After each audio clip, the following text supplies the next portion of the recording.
Oke, hai teman-teman, selamat malam, sahabat-sahabat Open Biblika. Hari ini kita ketemu lagi dengan saya Coach Andrew Peterson dan kita bicarain sesuatu yang hari ini kita bahas yuk mengenai hal yang amat sangat sederhana, tetapi dari sini juga teman-teman bisa memahami beberapa hal tentang gimana caranya menentukan target hidup gitu ya.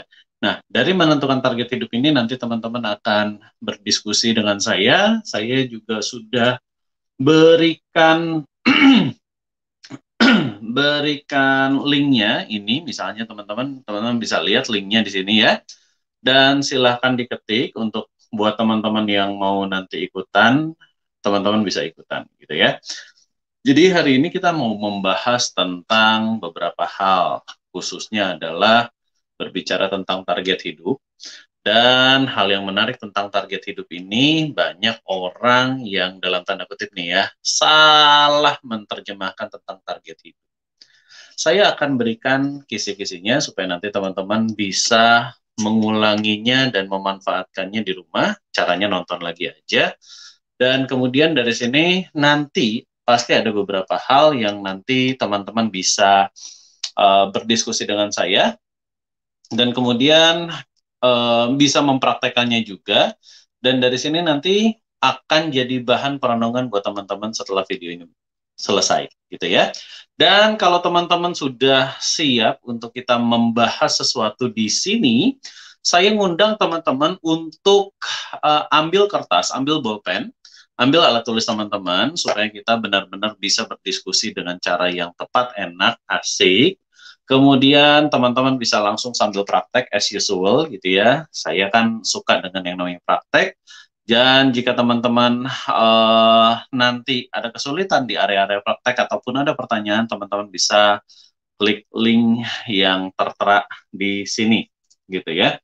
Di area komen saya sudah berikan klik linknya, nanti teman-teman boleh bergabung ya. Jadi saya kasih waktu teman-teman sekarang 15 detik, siapkan alat tulisnya. Saya akan hitung sampai 15 detik dan teman-teman siapkan alat tulisnya ya. Jadi kita akan langsung praktek. 1, 2, 3, 4, 5, 6, 7, 8, 9, 10, 11, 12, 13, 14, dan yes, 15. Oke ya. Sekarang saya anggap teman-teman sudah ada di depan teman-teman untuk bisa siap praktek bersama dengan saya. Dan yuk sekarang teman-teman di dalam dunianya psikologi, dalam dunia komunikasi, di dalam dunia ilmu-ilmu pikiran, maka ada beberapa hal yang kita perlu pahami terlebih dahulu ya. Satu teman-teman, waktu kita kecil, kita berbicara tentang cita-citamu mau jadi apa, masih ingat ya? Bahkan di iklan, di beberapa iklan, kemudian saya sih secara pribadi masih ingat waktu saya TK, pertanyaannya sama. Cita-citamu mau jadi apa? Gitu ya. Ada yang bilang menjadi presiden lah, ada yang bilang menjadi astronot lah, jadi dokter, dan sebagainya ya. Itu cita-cita pada saat kita masih kecil. Oke, kemudian pada saat kita sudah dewasa seperti ini, cita-citanya berganti. Kayaknya jadi presiden nggak realistis ya, karena banyak banget aspek yang harus dipelajari, betul ya? Kemudian akhirnya saat ini, dengan kehidupan kita yang sekarang, kita munculnya namanya bentuknya target atau goal, gitu ya. Di dalam bahasa yang lain namanya impian. Nah, teman-teman, saya ada beberapa kosakata, saya ada catatannya, cuma catatannya sedikit ketinggalan di mobil, tapi beberapanya saya ingat gitu ya. Teman-teman harus bisa mengetahui perbedaan antara cita-cita, angan-angan, keinginan, need, kebutuhan gitu ya, want tadi keinginan, kemudian goal, target, impian, ambisi, kemudian apalagi ya, ya kurang lebih kosakata-kosakata seperti itu ya. Nah, walaupun kosakatanya sama, kurang lebih adalah mendapatkan sesuatu atau mengejar sesuatu, tetapi prosesinya berbeda semuanya. Misalnya cita-cita, supaya kita bisa paham, biasanya cita-cita hanya dipakai untuk anak-anak gitu ya. Kalau sudah gede, namanya target, namanya goal. Kalau teman-teman masuk dunia insurance, masuk dunia MLM, masuk dunia-dunia hal yang seperti itu, yang kebanyakan adalah berbicara tentang dirimu dan target dirimu, namanya berubah jadi impian. Nah, hal-hal seperti ini, spirit di baliknya, atau kita bilang semangat di baliknya itu, semuanya berbeda. Karena semuanya berbeda, maka kita harus mengerti spirit apa yang selama ini teman-teman bawa di dalam kehidupan teman-teman. Oke? Nah, sekarang silahkan tulis di kertas. Tulis di kertas, simple aja teman-teman. Saya berikan waktu sekitar 1-2 menit. Dan ini hal-hal yang sederhana aja. Apa sih yang teman-teman inginkan di dalam hidupmu? Apa yang teman-teman inginkan supaya terjadi di dalam hidupmu? Ya, silahkan saya berikan waktu 1 menit. Apapun boleh, ya. Silahkan tuliskan. Dan nanti setelah tulis, teman-teman nanti boleh gabung, kita diskusi ya. Saya minum dulu.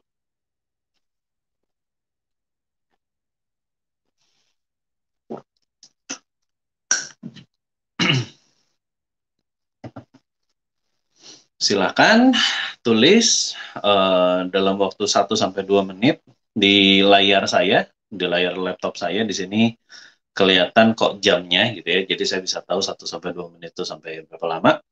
Silakan tulis apapun yang teman-teman inginkan untuk terjadi di dalam hidupmu. Oke ya, apapun.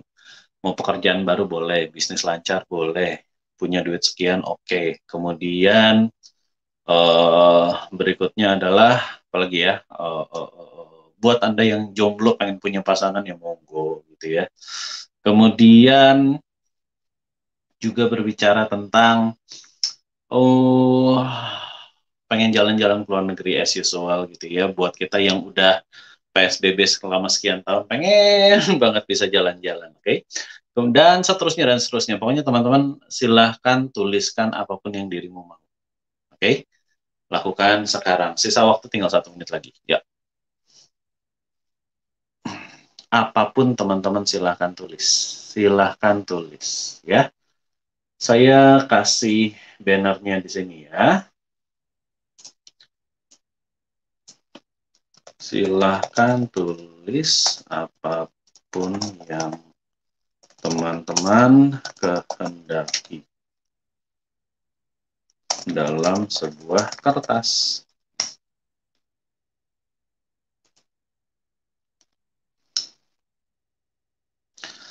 Oke, 30 detik lagi.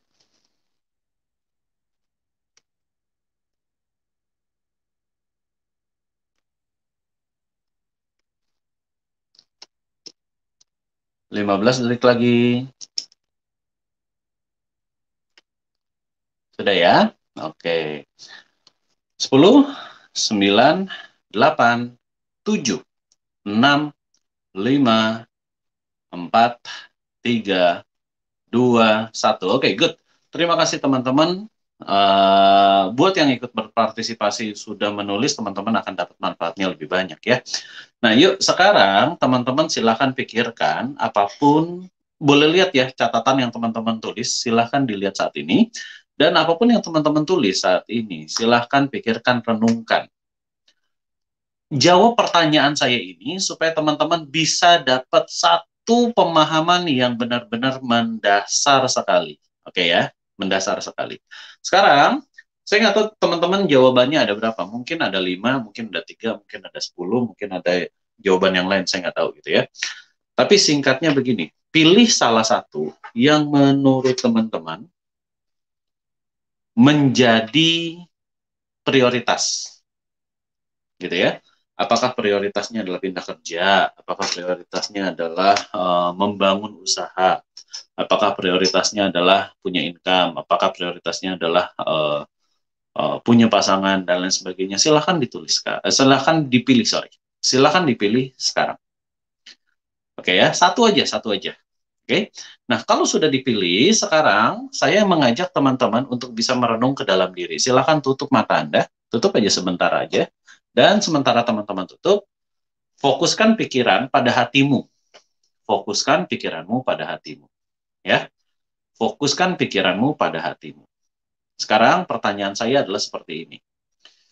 Sambil teman-teman menutup mata, lemparkan pertanyaan saya ke pikiranmu, fokuskan ke dalam hatimu. Pertanyaannya adalah, apa yang membuat hal ini itu adalah yang teman-teman pilih, yang teman-teman tunjuk, menjadi begitu penting untuk saya. Sekali lagi ya, apa yang membuat hal ini jadi begitu penting untuk diri saya?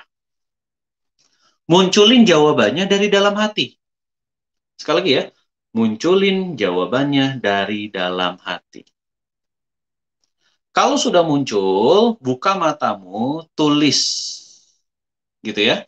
Sekali lagi ya, pertanyaannya apa yang penting dari apa yang kamu sudah tunjuk tersebut? Apanya tuh yang penting? Munculkan jawabannya dari dalam hati, tulis. Biasanya jawabannya nggak cuma satu. Biasanya ada 2 alasan, ada 3 alasan, ada 4 alasan, dan seterusnya. Ya, jadi yuk tulis alasannya. Lakukan sekarang. Saya kasih waktu teman-teman 1-2 menit lagi ya. Yuk lakukan sekarang. Jadi sambil teman-teman lakukan, ini yang teman-teman butuhkan ya. Jadi pada saat kita menuliskan apa alasannya, biasanya ada gambar yang muncul di pikiran kita. Biasanya juga ada apalagi ya, ada suara yang muncul di pikiran kita. Ada hal-hal yang lain yang muncul di ingatan-ingatan kita, gitu ya. Nah, dikasih kode juga. Oh, menurut saya ini jadi penting. Misalkan membangun usaha itu jadi penting. Karena apa jawaban dari dalam hatinya ditulis di sana. Oke, setelah jawaban dari dalam hatinya ditulis, kemudian biasanya muncul gambar-gambar tertentu, muncul bayangan-bayangan tertentu. Bisa jadi muncul pengalaman-pengalaman, peristiwa-peristiwa masa lalu yang menyebabkan ini jadi penting. Ya, jadi peristiwanya juga ikutan dicatat. Lakukan sekarang. Yuk. Saya kasih waktu 1-2 menit. Ya, silakan lakukan sekarang.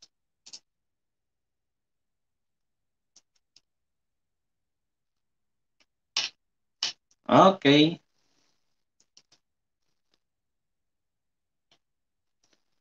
Oke, 1 menit lagi.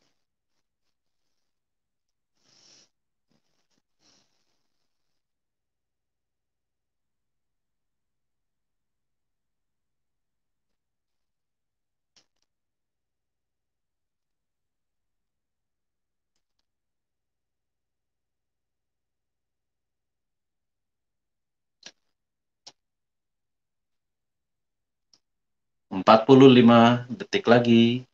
Santai saja. Nanti teman-teman, apabila prosesi ini nanti ada beberapa yang ketinggalan, teman-teman bisa nonton ulangannya ya.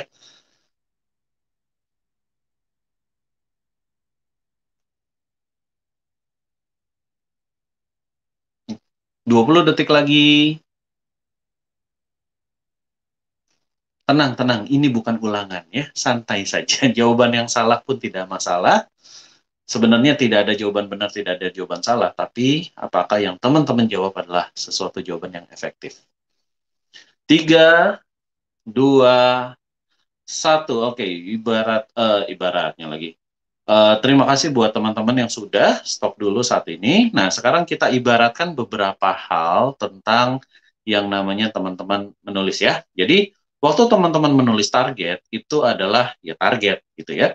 Pada saat teman-teman merenung ke dalam diri, apa sih yang penting dari target itu adalah kita bilang namanya motivasi. Nah, tetapi motivasi ini yang seringkali nantinya bermasalah. Sepele sih, tapi bermasalah. Sepele sih, tapi sering salah jalan.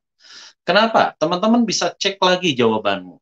Ya, ada 2 biasanya jawaban yang kita bisa kategorikan dari jawaban teman-teman yang terakhir itu. Teman-teman silahkan lihat lagi dan baca lagi ya.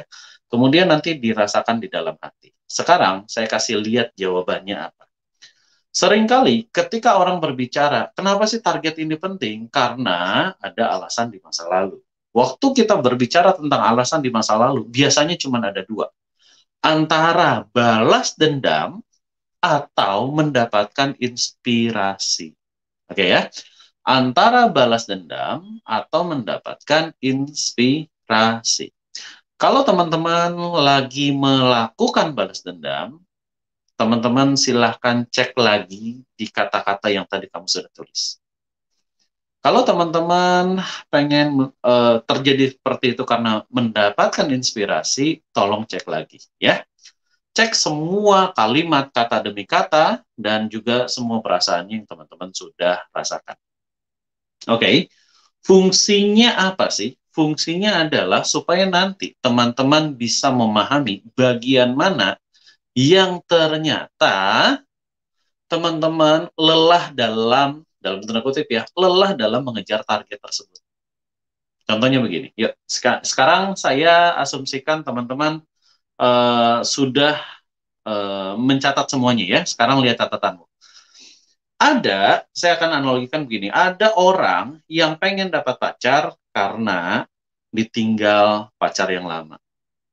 Ya, jadi dia pengen dapat pacar karena masalah ditinggal. Kayaknya kesepian tuh nggak enak. Gitu ya. Daripada kesepian nggak enak, artinya dia melakukan sesuatu lah, melakukan usaha. Jadi dia melakukan prosesi pacaran itu adalah bukan karena pengen punya target untuk lebih lanjut ke jenjang pernikahan, tapi ya cuma sekedar pacaran aja gitu ya. So far kalau konteksnya pacaran atau mendapatkan pasangan hidup masih tergantung dari berapa usiamu. Kalau teman-teman masih belasan ya udah pacaran aja. Tapi kalau misalkan teman-teman udah berusia 25 tahun, pasti punya pemikiran yang berbeda untuk segera menikah misalnya gitu ya. Nah, hal-hal yang seperti itu silahkan cek jawabanmu. Jawabanmu adalah mengejar sesuatu, terinspirasi karena sesuatu, atau karena adanya kepahitan di masa lalu ya. Termasuk misalnya kita berbicara adalah saya pengen punya bisnis. Nah, saya pengen punya bisnis nih karena apa? Karena terinspirasi dari bisnis orang, atau jawaban aslinya yang tadi saya bimbing ketika kita menutup mata bareng-bareng dan saya membimbing teman-teman adalah jawabannya adalah karena saya nggak pengen dianggap rendah sama orang lain. Oke, mana jawaban yang benar gitu ya. Jadi teman-teman silahkan pikirkan apakah jawabannya saya sebenarnya adalah jawaban balas dendam. Oke, karena kalau teman-teman melakukan sesuatu, melakukan target sesuatu, tetapi masalahnya adalah jawabannya balas dendam, emosionalnya balas dendam, alasan utamanya karena balas dendam, alasan utamanya adalah karena eh, ketidakpuasan di masa lalu, maka ini nanti satu saat jadi masalah. Mungkin Anda jadi punya bisnis, tetapi hidup Anda jadi dikejar-kejar oleh bisnis. Oke, tadi pagi saya baru ketemu klien saya yang dia punya bisnis saat ini dan selama ini di masa pandemi yang tadinya dia berbisnis offline jadi ke online gitu ya. Nah, waktu saya berbicara dan mewawancara dia, mengcoaching dia, yang muncul adalah dia berbisnis karena ada drive yang kencang banget dan itu diajarin sama mamanya. Oke ya. Jadi mamanya punya ambisi banget. Drive-nya kencang banget. Oke, dorongan untuk bisa mencapai sesuatu kencang sekali. Nah, karena dorongan untuk bisa mencapai sesuatu itu kencang sekali, maka yang terjadi adalah dia lebih dominan. Oke, lebih dominan daripada pasangannya. Nah, di satu sisi, drive yang kencang ini, kalau dia lebih dominan daripada pasangannya, pasangannya akan mengalami kewalahan sendiri. Ya, ada beberapa kewalahan yang dia terlalu maju, saya maunya santai aja, atau saya terlalu maju, dia maunya biasa aja. Oke ya? Nah, di dalam proses ini, kalau kita melihat secara langsung, nggak ada masalah dengan nggak ada masalah dengan pasangan ini. Tetapi yang ada masalah adalah drive yang diberikan kepada klien saya ini, yang berasal dari mamanya, itu karena adanya anxiety, kecemasan karena takut nggak punya uang. Kecemasan karena takut sengsara. Kecemasan karena takut bla bla bla bla ya. Jadi teman-teman bisa lihat itu. Polanya tuh kayak gitu. Jadi kalau sudah dapetin pola yang seperti itu, dia bisnisnya sudah besar nih sekarang. Bahkan dia jualan di mana di online shop, di marketplace, setidaknya tembus sudah sampai 1 miliar, kurang lebih lah ya. Tapi anxiety-nya berjalan juga sekalian. Happy sih dapat duitnya, tapi di balik itu ada rasa anxiety yang di-pressing ke dalam tubuh. Jadi tadi pagi saya membantu dia untuk mencabut akar emosional anxiety-nya. Nah, di sini di dalam proses ini silahkan teman-teman juga pikirkan, rasakan apakah teman-teman juga mengalami hal yang sama. Oke ya.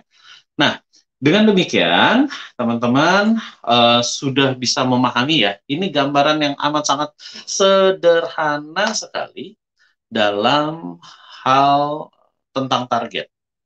Nah, di dalam hal tentang target pun nanti ada beberapa hal yang teman-teman perlu pikirkan lebih lanjut. Nah, sebelum ini teman-teman saya mau ngajak teman-teman diskusi yuk.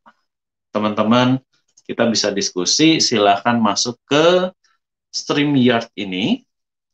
Kemudian saya akan undang teman-teman untuk bisa berdiskusi secara online di sini. Dan saya akan langsung memberikan contoh-contoh kepada teman-teman secara langsung. Yang nonton silahkan nanti melihat beberapa hal yang saya bisa contohkan ya dalam hal menentukan target tentang kehidupan. Oke, saya sudah ada Pak Vincent di sini. Shalom kok.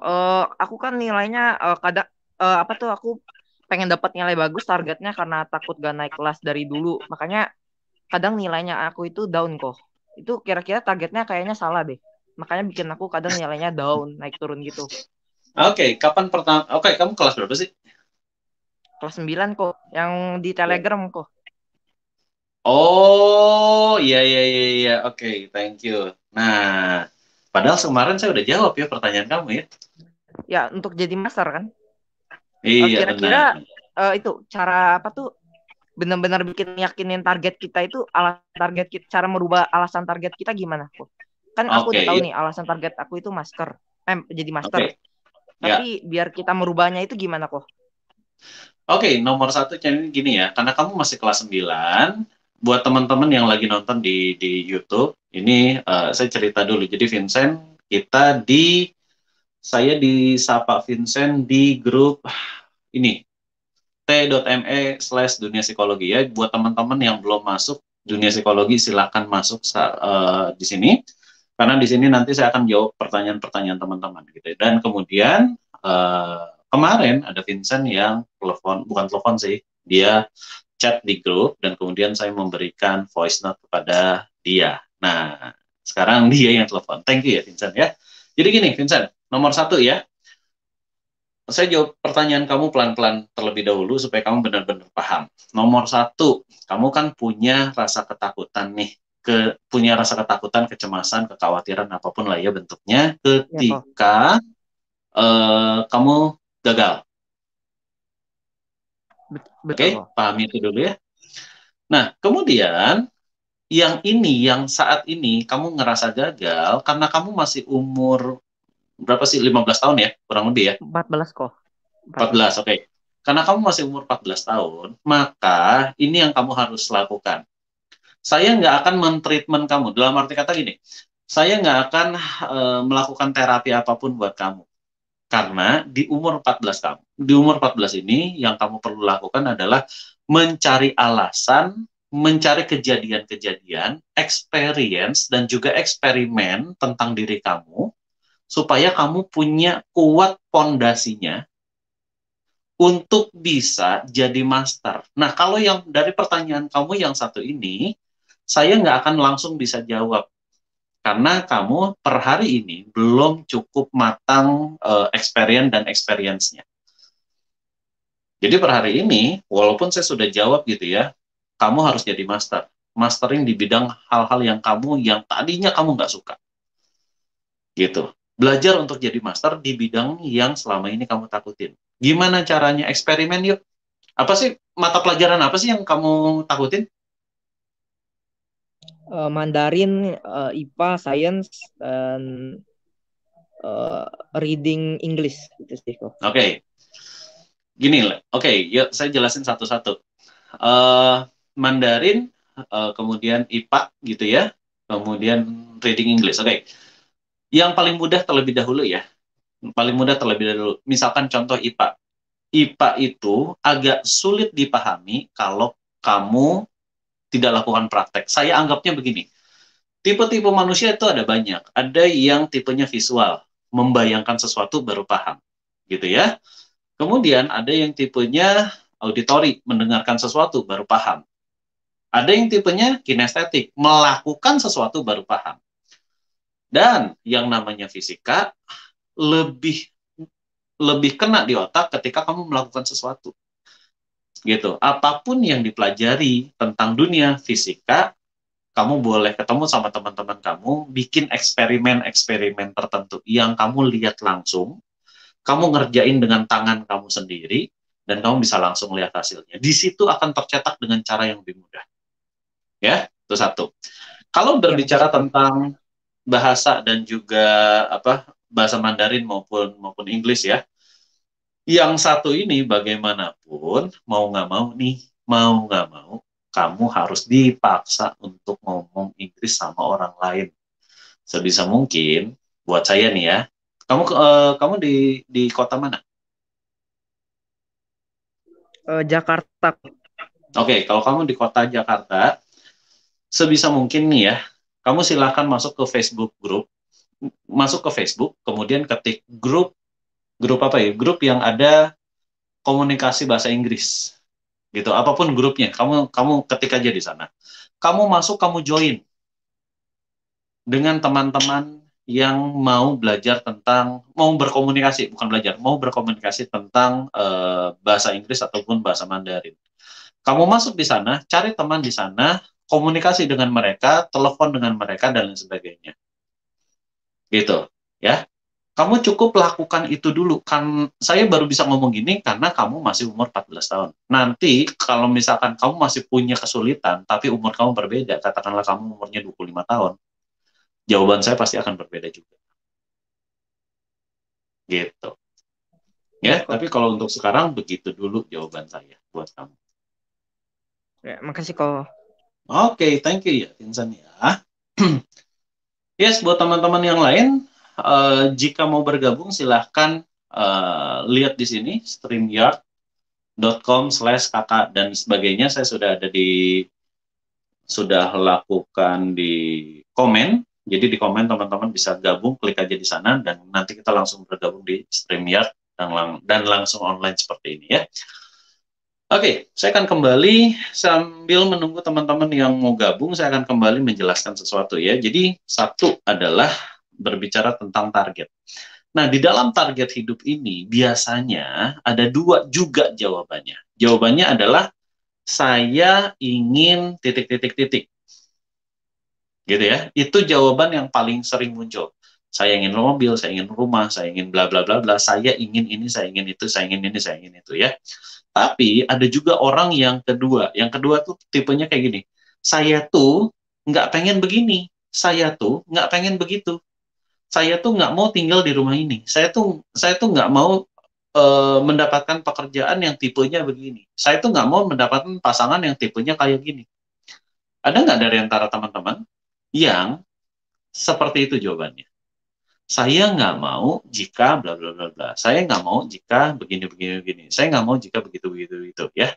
Jadi kalau teman-teman membahas saya nggak mau begini begini begini, saya nggak mau mendapatkan pekerjaan seperti ini, saya nggak mau mendapatkan pekerjaan seperti itu, saya nggak mau berbisnis yang seperti ini, saya nggak mau berbisnis yang seperti itu, dan kebanyakan jawabannya adalah seperti itu.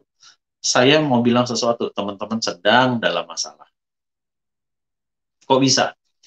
Karena ketika jawabannya adalah saya nggak mau begini, saya nggak mau begitu, maka yang terjadi adalah otak kita, si pikiran kita, akan kebingungan. Terus kamu mau jawaban presisinya gimana? Contohnya begini ya, pokoknya ya, kalau liburan, saya nggak mau ke Bali.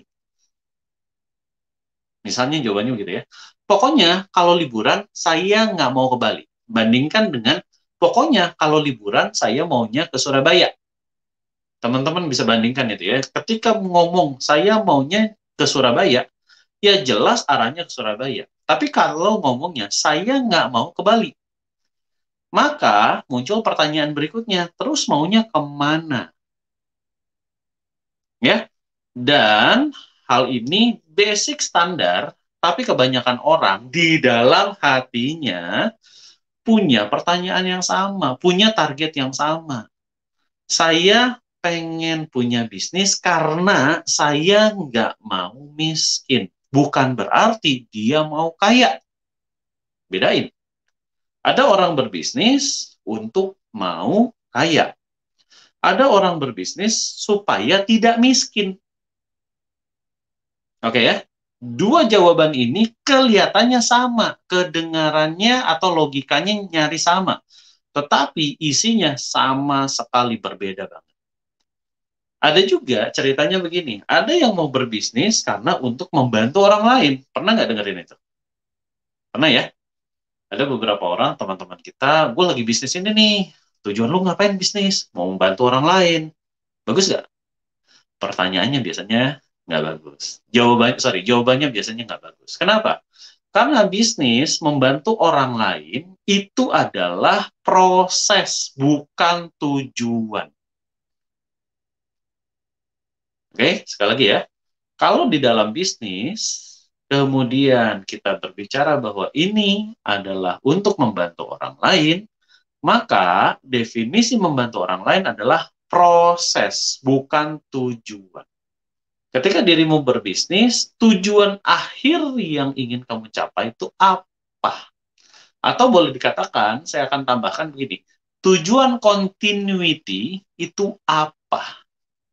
Apa bedanya tujuan akhir dengan tujuan continuity? Saya akan jelaskan begini. Tujuan akhir adalah berbicara, pokoknya saya harus dapetin tabungan 1 miliar. Gitu ya. Gitu ya. Jadi begitu saya punya bisnis, dapetin tabungan 1 miliar, yeay! Tiba-tiba pikiran bawah sadarmu stop untuk bisa memberikan kamu gairah untuk dapetin hal yang baru. Gitu ya. Tetapi kalau kita bicara tentang tujuan continuity, continuity adalah berbicara constantly, terus-menerus dapat.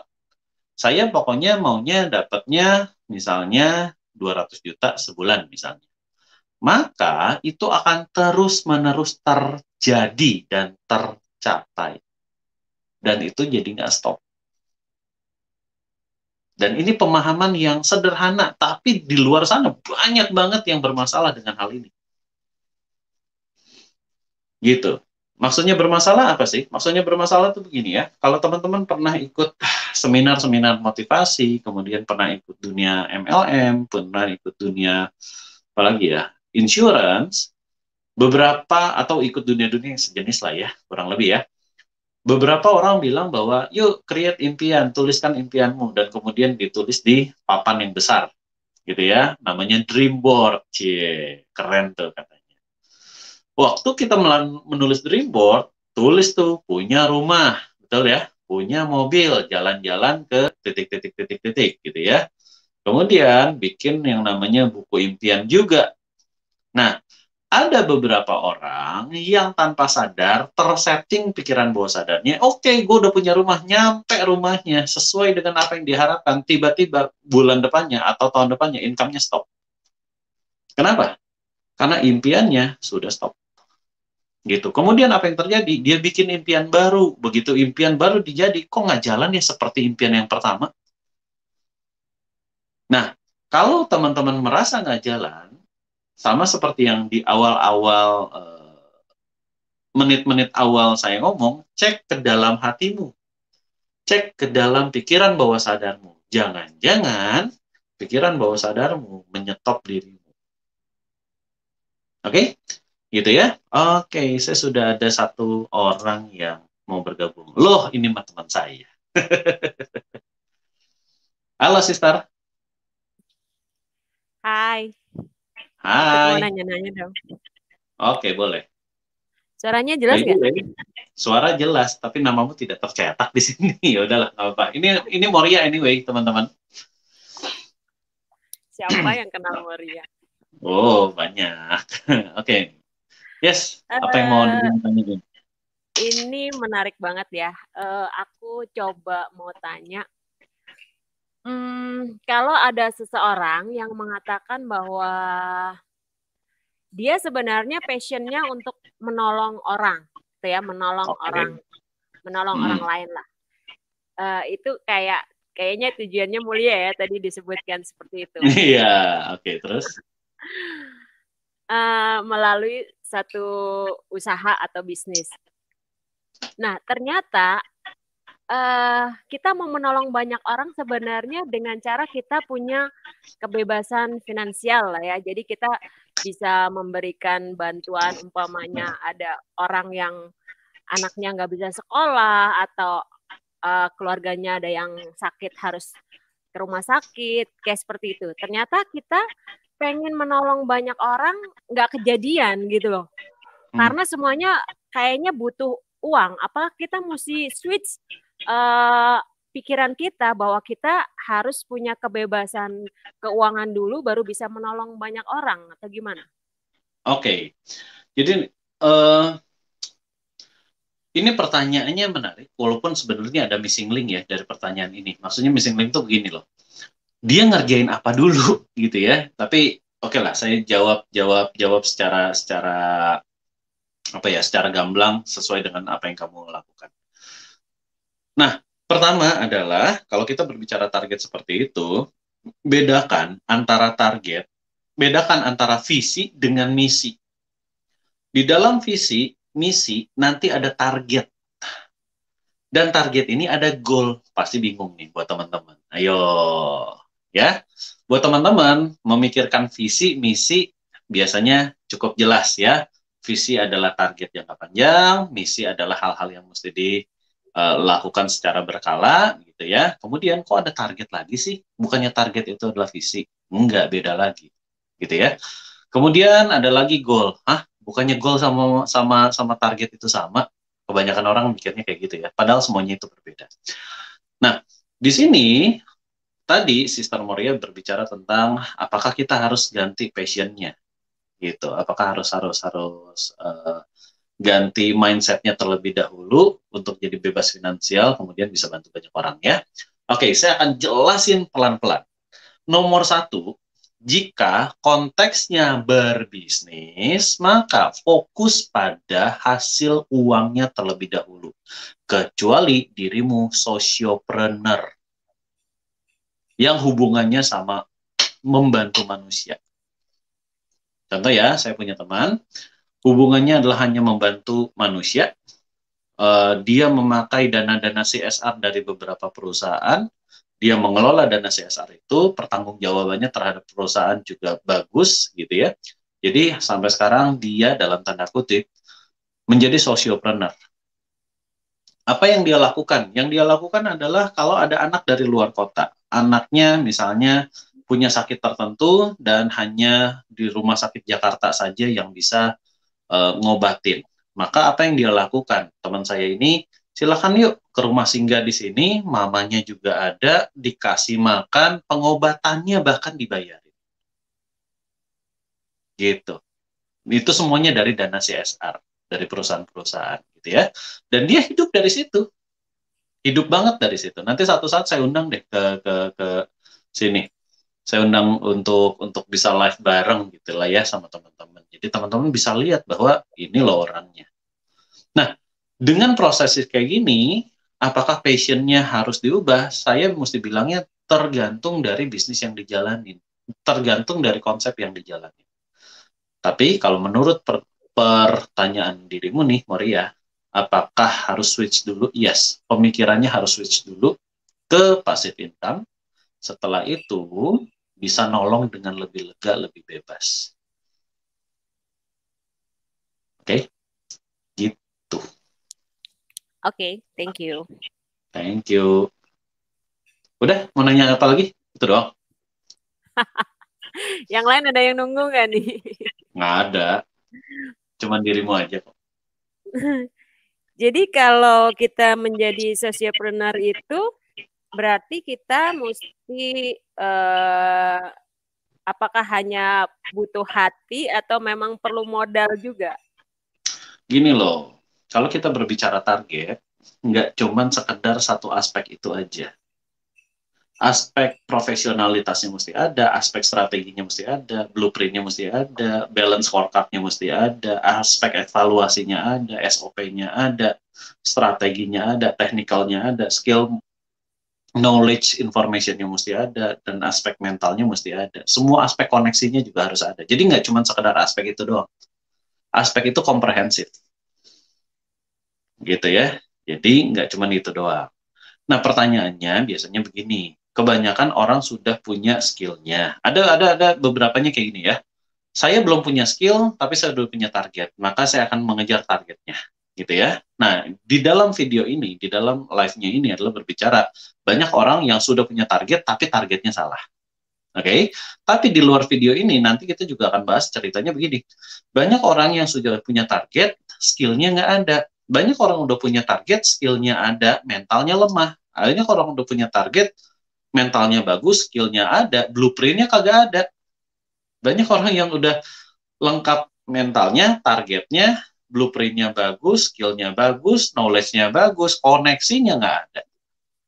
Gitu. Jadi hal-hal yang seperti itu boleh dikatakan gini, yuk berpikir secara komprehensif. Kalau berpikirnya secara komprehensif, kita dapetin bolong-bolong yang kita mesti isi lebih dulu, baru dapetin sesuatu dari sana. Karena kalau masih bolong, ya percuma. Gitu. Ya. Tapi dari ada semua pertanyaan. itu, oke. Tapi Ya, dari semua terus. itu, mana yang paling penting? Mana yang harus kita miliki lebih dulu? Target, mental, skill, blueprint, atau apa nih? Semuanya jalan berbarengan. Semuanya jalan berbarengan. Berbarengan. Nggak bisa satu aja. Jadi misalkan begini ya. Saya hide dulu deh. Jadi kalau misalkan mana yang lebih penting, target itu akan menentukan mental. Di satu sisi, mental akan mempengaruhi target. Gitu ya. Misalkan contoh, target akan mempengaruhi mental, benar gak sih? Oke, target saya misalnya adalah jadi terkenal di YouTube misalnya ya, misalnya aja. Tapi kan nggak semua orang bersedia, gue pengen punya duit nih dari YouTube, tapi gue nggak bersedia untuk jadi terkenal. Kan ada yang kayak gitu. Ada yang pengen jadi terkenal, tapi jiper duluan, ada. Sama seperti buat teman-teman yang disuruh, ayo public speaking, ayo pidato, ayo bawain acara, ayo jadi MC. Gimana ya, gitu loh ya. Kan ada orang-orang seperti itu. Ada orang yang mentalnya mesti ditemenin. Kan ada juga yang begitu. Nah, hal-hal yang seperti itu saya mesti bilangnya begini. Yuk, jalan berbarengan, tetapi pastikan lakukan dengan segala sesuatu yang tepat dan efektif. Jadi mentalnya benar, kalau ada yang salah, cepat-cepat buru-buru diberesin. Kalau skillnya belum mumpuni, yuk dibikin mumpuni. Kalau sistemnya belum ada, dibikin sistem yang tepat. Kalau targetnya masih kecil, terlalu kecil, kayaknya terlalu mudah, ya kita bisa mulai dari situ. Kalau ternyata ditinggiin masih belum siap, yuk turunin dulu sementara. Kalau udah ditinggiin ternyata masih bisa tercapai, bahkan melampaui, yuk tinggiin juga sekalian. Kayak gitu loh. Jadi semuanya harus jalan berbarengan, sesuai dengan potensimu. Cuman ingatkan satu hal, bahwa potensimu bagaimanapun harus muncul lebih gede. Gitu ya. Oke, nanti kita bahas itu. Itu thank you, itu menarik tuh. Ada satu hal nih. Saya mempunyai tujuan atau target, tapi saya punya pemikiran. Nanti aja. Karena fokus pada hal jangka pendek dalam hal uang, pekerjaan, dan lain-lain. Dampaknya nggak sampai deh tujuannya. Gimana itu? Sebenarnya ini Bapak udah tahu cara jawabnya nih Pak Prabu. Oke ya, jadi gini, yang jadi masalah, nah ini kita udah berbicara tentang mental block loh, Pak Prabu Jula ya. Pak Prabu Jula, ini kita sudah berbicara tentang mental block. Mental block itu adalah sebuah pemikiran, sebuah state tubuh, sebuah state pemikiran yang selama ini kita pengen nyampe sesuatu, tapi ada pemikiran yang ngeblocking itu semua. Nah, di dalam hal ini yang ngeblocking itu semua adalah nanti aja. Sekarang saya khusus untuk Pak Prabu, dan buat teman-teman yang lain juga boleh praktek gitu ya. Yuk kita praktek sebentar aja. Silakan tutup mata teman-teman. Buat Pak Prabu, silakan tutup matanya. Dan sekarang, kan tadi khusus untuk Pak Prabu, ada muncul nih, nanti aja deh. Beneran deh, nanti aja. Gitu ya. Pada saat berbicara, nanti aja, ada emosi apa di sana? Sekali lagi ya, pada saat si body ini bicara, nanti aja, ada emosi apa di sana? Silakan ditulis emosinya. Nah, kalau sudah ditulis emosinya, biasanya emosi negatif. Bisa jadi emosinya males, bisa jadi emosinya takut, bisa jadi emosinya nyepelein, dan seterusnya ya. Dan kalau itu ada, diberesin terlebih dahulu. Karena kalau itu nggak diberesin, ya nggak akan selesai-selesai. Gitu. Ya. Lalu gimana cara ngeberesin emosinya? Bapak nonton channel Tanpa Ragi, cara membereskan emosi negatif. Cari di sana Tanpa Ragi, kemudian masuk ke Andrew Peterson gitu ya, masuk ke dunia psikologi, ketemu live-nya saya sama Tanpa Ragi, ada teknik-teknik untuk ngeberesin emosionalnya. Ya, itu yang Bapak Prabu boleh lakukan. Oke. Ya, buat teman-teman, buka lagi matanya. Pasti udah dibuka lah ya, dan dapetin jawabannya tuh. Ada emosi apa sih yang selama ini pengen maju tapi nggak bisa maju? Oke, thank you. Nah, saya ada satu pertanyaan lagi nih. Bagaimana caranya kita melangkah maju ke depan lebih baik kehidupan kita? Thank you buat Pak Hendra Sulistiawan. Caranya sederhana, Pak. Gini lah, kalau gimana caranya? Cara itu amat sangat banyak, 1001 cara. Yang nantinya orang bermasalah bukan masalah caranya. Pak, untuk Pak Hendra Sulistiawan ya, biasanya bukan masalah caranya. Yang jadi masalah adalah dirimu punya mindset yang tepat gak untuk maju. Sekali lagi ya, dirimu punya mindset yang tepat gak untuk maju. Kalau dirimu sudah punya mindset yang tepat, maka cara akan terjadi. Sekali lagi ya, kalau punya mindset yang tepat, maka cara akan terjadi. Nah, pertanyaan berikutnya adalah biasanya begini, kalau gitu mindset apa yang tepat untuk saya bisa maju? Biasanya pertanyaannya berikutnya begitu tuh. Mindsetnya sederhana, saya berikan Bapak prinsip mindset yang bagaimanapun Bapak pasti bisa maju. Ya, becoming a master. Bapak harus punya prinsip becoming a master. Saya kasih ya di sini. Prinsip hidup. Nah, Bapak harus punya ini. Become a master. Bapak harus punya prinsip hidup ini.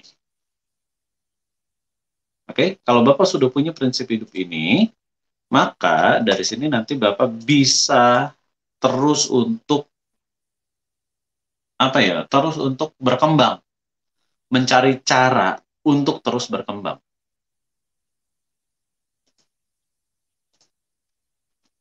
Prinsip hidup. Oke, becoming a master. Ya, become a master. Nah, sekarang pertanyaannya biasanya orang Indonesia tuh begini. Selama ini dirimu jadi master soal apa? Oke, ada sangat banyak orang punya alasan, maksudnya menjadi master di dalam hal banyak alasan. Ada sangat banyak orang yang menjadi master di bidang malas. Ada sangat banyak orang yang jadi master di bidang yang lain-lain. Gitu ya. Nah, di dalam proses ini, silahkan dipikirkan, selama ini saya udah jadi master di bidang apa? Di bidang rasa malas kah? Di bidang rasa titik-titik kah? Di bidang rasa apa yang selama ini saya jadi master. Tapi kalau di bidang rajin, saya belum jadi master. Gitu ya. Nah, hati-hati dengan yang satu itu. Oke? Oke, lanjut. Sis Moria, ada lagi pertanyaan? Tapi lucu banget itu master di bidang malas. Ada ya? Banyak. Banyak. Kan di satu sisi gitu ya, kalau kita pernah kerja di sebuah perusahaan, ada orang master banget nih, kan ada istilah karyawan toksik, pernah dengar ya? Ada orang masternya tuh di bidang toksik, ada aja. Ada banget. Apalagi kalau kita berbicara di seminar-seminar motivasi ya. Ketika berada di seminar-seminar motivasi, ada orang yang master di bidang mengikuti seminar motivasi, tapi hidupnya nggak bertumbuh. Gitu. Jadi dia apa ya?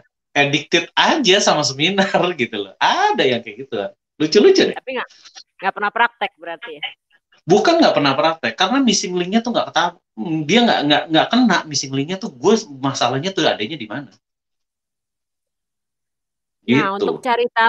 untuk cari tahu missing link-nya itu kita ada di mana, itu gimana caranya? Oke, gini, missing link-nya, kalau kita berbicara missing link, biasanya berbicaranya tentang mental. Gitu ya. Paling gedenya missing link-nya adanya di mental. Kalau ikut seminar motivasi, namanya juga motivasi.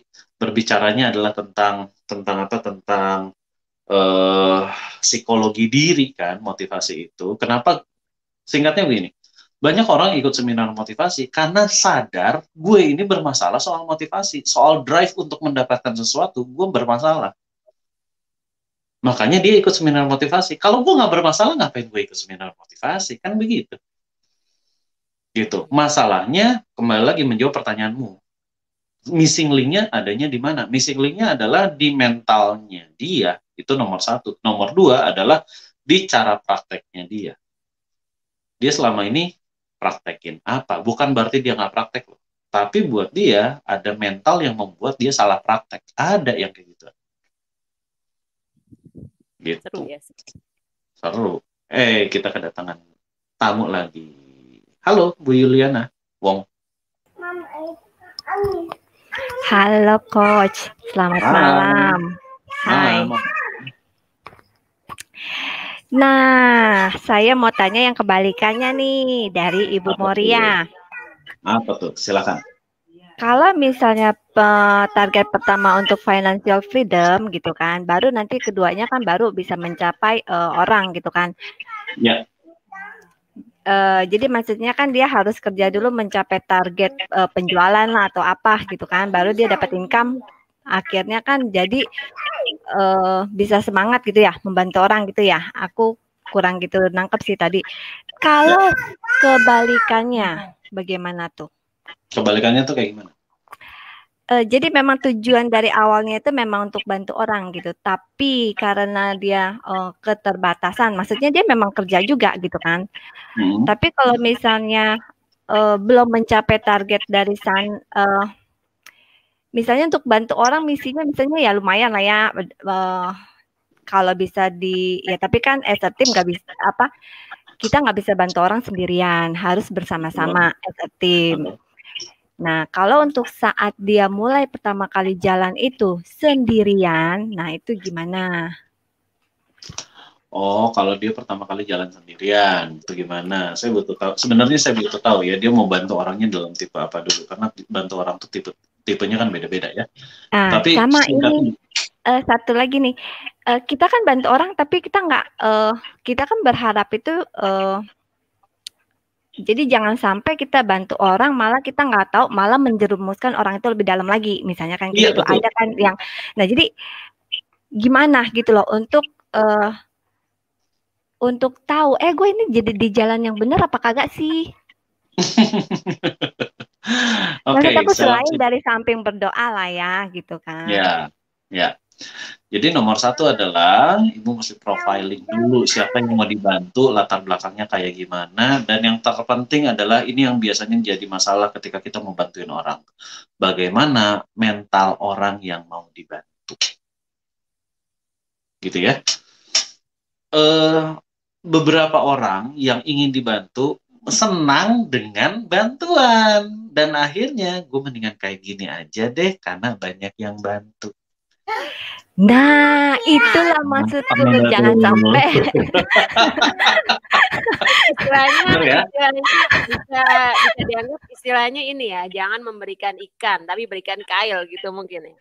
Ceritanya juga gitu, kita tuh ngebantunya tuh kadang-kadang memberikan ikan, memberikan kail, kadang-kadang kailnya aja, tapi mentalnya adalah gue emang enak begini, gue emang enak dibantu kayak gini gitu loh.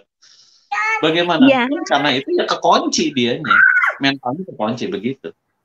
Jadi intinya gini lah ya, kalau dulu itu kan ada uang, jadi foya-foya. Udah giliran misalnya pas lagi jatuh, akhirnya jadi minta-minta, omong kasarnya lah ya, gitu. Nah, jadi kan maksudnya, jadi pertama kali tuh harus benerin mentalnya dia dulu gitu. Gini, saya nggak bilang benerin mentalnya dia dulu ya, tetapi berbicaranya begini. Tahu nggak targetnya? Kalau kita mau bantu orang, targetnya dia siapa, mentalnya dia kayak gimana? Jadi bukan tanggung jawab kita untuk ngebenterin mentalnya orang, bukan. Tapi target kita mentalnya kayak gimana dulu. Kalau dia mentalnya bagus dan kita tawarkan bantuan, mentalnya dia makin jadi lebih bagus atau malah makin lebih nggak asik gitu. Itu dulu yang dipikirkan gitu. Tapi kalau misalkan oke, ini orang mentalnya bagus nih, punya tanggung jawabnya bagus. Saya berikan bantuan, dia nggak menyia-nyiakan. Dia malah punya feedback balik ke saya gitu. Ya silakan, kalau orang kayak gitu ya saya akan bersedia bantu gitu. Nanti kita bedakan gitu lah ya. Ibaratnya begini. Kalau di dalam dunia usaha ya, kalau di dalam dunia usaha, ketika kita berbicara profiling dong your customer gitu ya, misalnya. Profiling your customer biasanya ada 4 tingkat, A, B, C, D. Profiling customer tingkat A, wah dia mah yang siap foya-foya ngabisin duitnya buat kita, misalkan gitu ya. Yang B adalah oke lah, pelanggan yang asik buat kita. Yang C adalah pelanggan rewel, tapi pengen dilayani lebih banyak, gitu. Nah, yang D sama sekali bukan target market kita. Yang D adalah complainer lah kalau kita bilang ya. Oh, sorry, C itu complainer. Yang D itu adalah pelanggan yang ya begitu. Pokoknya singkatnya bukan target market. Nah, kebanyakan ketika kita bilang bahwa gue mau bantu orang, biasanya munculnya kalau nggak C ya D. Karena definisi bantu berarti kan dia berada di bawahnya kita. Si orang yang mau kita bantu, dia berada di bawahnya kita. Berarti secara mental pun udah berubah, udah berbeda. Gitu. Nah, ini yang perlu diuji kembali gitu lah ya. Bukannya nggak boleh, boleh aja. Tapi diuji kembali. Bagaimana kalau misalkan, kalau dia adalah mau kita bantu, yuk kita bantunya bukan saya membantu kamu. Kita berkolaborasi. Saya memberikan kontribusi A, kamu memberikan juga kontribusi B. Bisa ke saya atau bisa ke orang lain. Gitu. Jadi konsepnya adalah konsep kontribusi, bukan membantu. Ini akan menjadi semangat yang berbeda ya. Benar-benar semangatnya nanti beda nih. Antara saya berkontribusi sama kehidupan kamu, sama kamu beda. Berarti kalau kayak tipe customer C dan D itu kita kayak agak wasting time nggak sih? Iya memang. Tapi kalau misalkan di dalam sebuah perusahaan ya, kalau customer tipe D, ya you forget it lah. Kalau C, gimana caranya mendidik mereka untuk jadi customer B? Okay. Jadi dibikin naik tingkat, naik kelas. Gitu. Jadi pendekatannya beda ya, kalau yang ke C sama B gitu ya? Jelas beda. Tapi kalau prosentasenya mungkin banyakan C sama D ya? Kemungkinan sih, atau juga. Iya memang. Betul, memang. Gak ada orang yang oke asik aja gitu ya. Kita dong, oke asik. Iya. Kita pengennya hopefully asik, oke aja. Nah, kalau misalkan kita berbicara customer ya, ini masih aspeknya pun masih banyak banget. Tergantung aspek kebutuhan, tergantung aspek geologi, dia tinggal di wilayah mana maksudnya gitu ya. Aspek negara aja udah berbeda kok. Belum lagi aspek pendidikan. Jadi terlalu banyak lah. Tapi singkatnya kalau kita kembali ke topik kita adalah berbicara, kalau kamu mau nolongin orang, mendingan kamu passive income dulu, baru kamu nolongin orang. Karena definisi nolongin orang adalah berarti orang yang ditolong kan lebih lemah sebenarnya dari kita. Gitu. Dan kalau nolong juga lihat-lihat dulu ya, jangan sampai pertolongan kita malah menjerumuskan dia tidak jadi. Betul, banyak. Oke, banyak banget. Kayaknya waktunya habis nih. Saya jadi concern nih waktu. Iya. Oke, sebelum kita pisah ada beberapa pertanyaan yang saya jawab singkat lah ya. Ini bagus-bagus kok pertanyaannya. Sebentar. Saya pamit dulu ya. Oke, thank you ya Maria ya. Yuk. Mbak Ati, saya juga pamit ya. Oke, thank you ya. Boleh. You're welcome. Yuk, Ya, thank bye-bye. you. Yuk, bye. Oke, ini pertanyaan cukup menarik nih ya. Coach, bagaimana ya cara hilangin sifat anget-anget titik-titik kucing? Oh, saya tahu bahasanya ya. Semangat berapi-rapi cuma 2 minggu pertama, seterusnya loyo. Jadi gini, ini sifat anget-anget titik-titik kucing ini adalah berbicara tentang mental block. Gitu ya. Yes, 2 minggu pertama.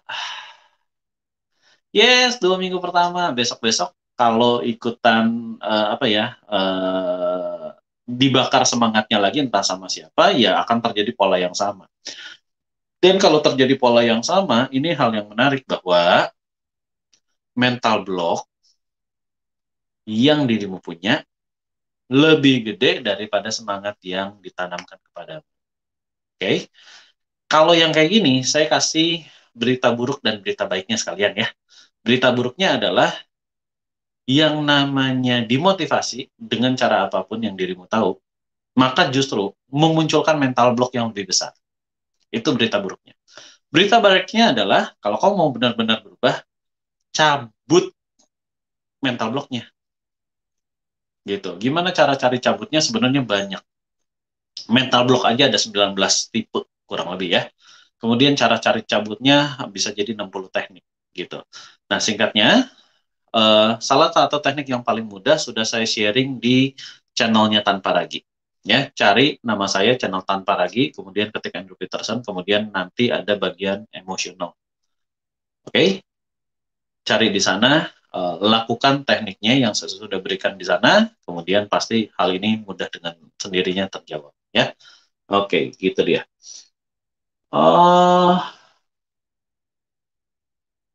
Kemudian boleh dong bagi-bagi prinsip hidup apa saja yang penting. Gini loh ya, kalau berbicara prinsip hidup, saya mendesain sebuah prinsip hidup yang kalau diterapkan ke siapapun, power dia untuk menjadi unggul di dalam kehidupannya pasti terjadi. Gitu ya. Tapi bagaimanapun, saya kasih lihat satu prinsip hidup yang paling dasar, yang tadi saya sudah bilang, prinsip hidup yang paling dasar, yang benar-benar paling dasar. Jadi kita berbicara psikologi ya, kita belum berbicara iman terhadap Yesus sama sekali, oke?